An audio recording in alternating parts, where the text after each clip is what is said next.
Gálatas capítulo 5, versos de 19 a 21, lista as obras da carne, incluindo porfias, que são contendas e rivalidades. Paulo adverte que quem pratica tais coisas não herdará o reino de Deus. A etimologia de porfias vem do grego eris, significando disputa ou rivalidade, frequentemente associada a orgulho e egoísmo, contrastando com a unidade do espírito.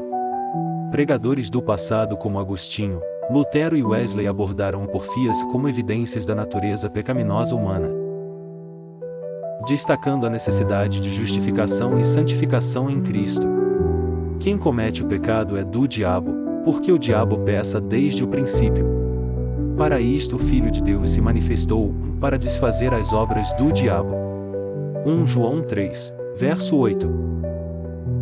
Agostinho relaciona porfias ao orgulho, oposto à humildade de Cristo.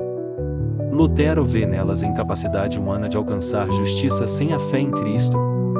E, libertados do pecado, fostes feitos servos da justiça.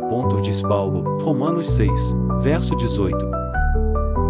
Wesley prega que porfias são sinais de imaturidade espiritual, superáveis pela santificação e dependência do Espírito Santo. Segui a paz com todos, e a santificação, sem a qual ninguém verá o Senhor. Hebreus capítulo 12, verso 14.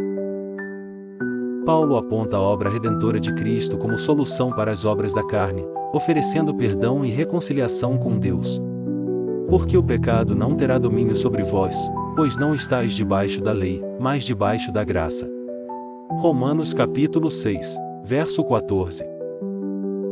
A morte de Cristo é o sacrifício que apaga pecados, incluindo porfias, e oferece perdão, como em 1 João capítulo 1, verso 9, diz, se confessarmos os nossos pecados, Ele é fiel e justo para nos perdoar os pecados, e nos purificar de toda a injustiça. Em Cristo, os crentes são reconciliados com Deus e entre si, promovendo unidade, como descrito em Efésios capítulo 2, verso 14, diz, porque Ele é a nossa paz, o qual de ambos os povos fez um, e, derrubando a parede de separação que estava no meio. O fruto do Espírito, antítese das obras da carne, gera amor, alegria, paz e unidade, transformando os crentes, como em 2 Coríntios capítulo 5, verso 17, diz, assim que, se alguém está em Cristo, nova criatura é, as coisas velhas já passaram, eis que tudo se fez novo. A luta contra porfias é espiritual, vencida pela rendição a Cristo, envolvendo confissão, arrependimento e dependência do Espírito Santo.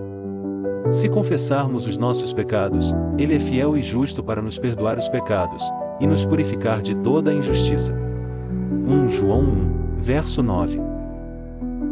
Promover unidade na igreja requer reconciliação e humildade, evitando divisões, seguindo o exemplo de Cristo.